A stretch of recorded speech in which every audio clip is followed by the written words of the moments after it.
Assalamualaikum warahmatullahi wabarakatuh. Perkenalkan, nama saya Sintayu Purnamasari dengan NPM C1C019084. Saya dari kelas 5C Prodi Akuntansi Universitas Bengkulu. Saya di sini akan menjelaskan sedikit bab 4 Akuntansi Keuangan Lanjutan 1 Dwi Martani, yaitu konsolidasi dengan akuisisi pada nilai tercatat ekuitas. Perusahaan pengakuisisi atau investor itu biasanya akan melakukan uji kelayakan atau sering disebut due diligence atas bisnis yang akan diakuisisi. Nah, yang dilakukan perusahaan pengakuisisi sebelum melakukan pengakuisisian terhadap suatu perusahaan. Nah, ada beberapa hal yang harus dilakukan, yaitu jika perusahaan akan mengakuisisi perusahaan anak, pertimbangan yang dilakukan adalah apa yang akan didapatkan dari hasil pengakuisisian perusahaan anak. Lalu ada pertimbangan seperti reputasi yang baik dengan pelanggan, reputasi manajemen yang baik, maka ada kemungkinan perusahaan pengakuisisian itu akan memberikan atau mengeluarkan biaya akuisisi atas imbalan yang lebih tinggi dibandingkan nilai tercatat. Nah, faktor-faktor yang dapat mempengaruhi proses penilaian kelayakan bisnis saat proses kombinasi bisnis yaitu prospek bisnis perusahaan yang kondisi industri secara umum, nilai strategi bisnis, kualitas manajemen, dan nilai wajar aset dari aset maupun liabilitas yang dilaporkan oleh perusahaan yang akan diakuisisi. Berdasarkan PSAK 22 revisi dari tahun 2010, diferensial itu harus dialokasikan pada aset teridentifikasi yang diperoleh dan atau liabilitas yang diambil alih dan dianggap menyebabkan nilai wajar dari entitas anak yang akan dikonsolidasikan akan melebihi nilai bukunya atau dialokasikan itu sebagai goodwill.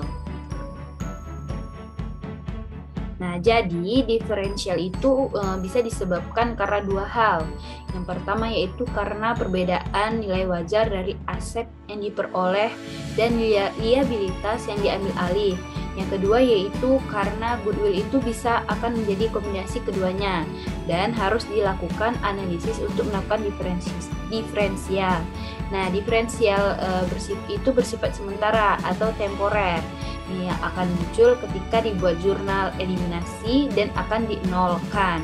Nah, di jurnal eliminasi kedua dan nilainya akan dialokasikan. Contohnya yaitu dialokasikan ke aset nilai wajarnya berbeda dengan nilai tercatat. Bisa ke goodwill atau kombinasi keduanya. Menurut PSAK 22 pada tahun 2010, aset teridentifikasi yang diperoleh oleh liabilitas yang diambil alih haruslah memenuhi definisi aset dan liabilitas menurut kerangka dasar penyusunan penyajian laporan keuangan pada tanggal akuisisi serta merupakan bagian dipertukarkan dalam proses akuisisi. Contohnya yaitu aset tak berwujud berupa paten. Nah, ada kemungkinan saat mengakuisisi akan memperoleh berupa paten, tetapi paten ini dihasilkan perusahaan anak melalui proses secara internal. Nah, maka secara standar suatu aset tak berwujud yang tercipta melalui proses internal itu, maka itu tidak akan boleh diakui. Nah, paten itu boleh diakui jika paten tersebut akan diperoleh secara dibeli. Nah, meskipun hal itu sebenarnya bernilai.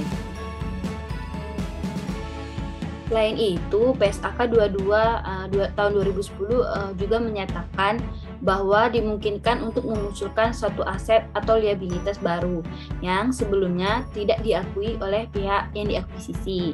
Misalnya, pihak pengakuisisi atau perusahaan induk bisa saja mengakui suatu aset tak berwujud, yaitu berupa paten yang sebelumnya tidak diakui oleh pihak yang diakuisisi atau perusahaan anak.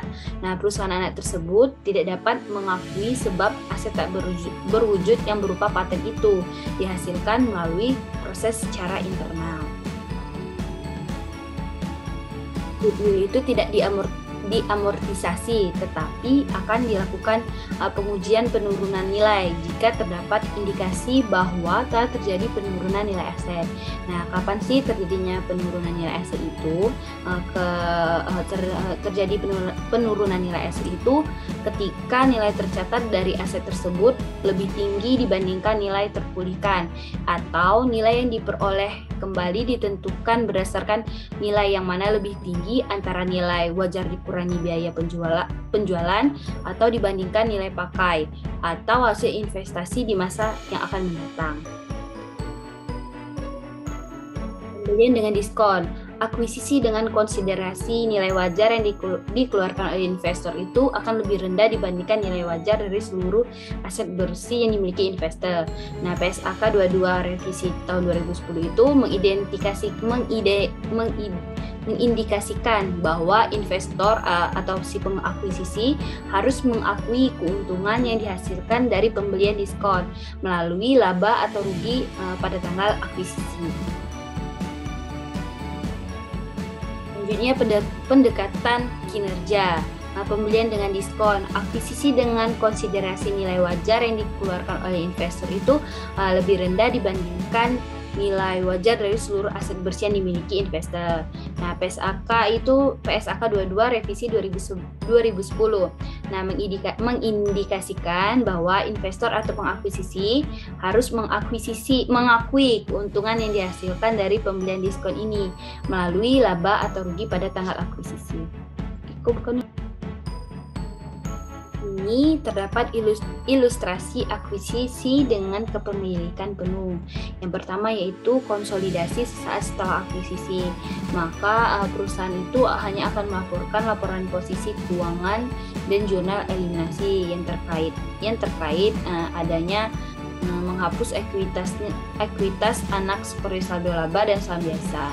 Yang kedua, menghapus investasi perusahaan induk pada perusahaan anak. Yang ketiga yaitu memunculkan diferensial atau dialokasikan.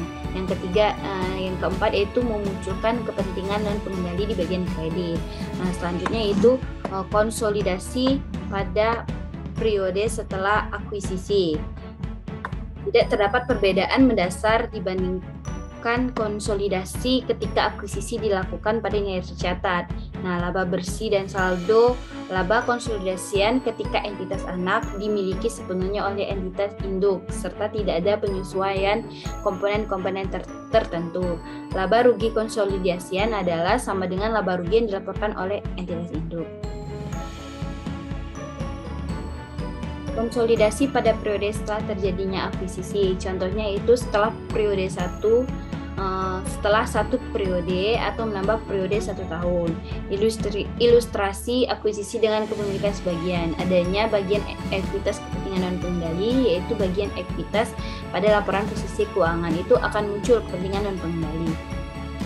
Nah, PSAK 65 revisi 2014 yaitu mensyaratkan entitas induk untuk menyajikan secara terpisah bagian dari kepentingan dan pengendali pada ekuitas dalam laporan posisi keuangan konsolidasian. Hal ini berarti untuk menunjukkan kepada pengguna laporan keuangan seberapa besar bagian dari aset bersih yang dimiliki entitas anak yang tidak dikuasai oleh entitas induk. Nah, nilai wajar konsiderasi itu sama dengan nilai akuisisi sama dengan imbalan yang diserahkan. Sekian dari penjelasan saya akhiri. Wassalamualaikum warahmatullahi wabarakatuh.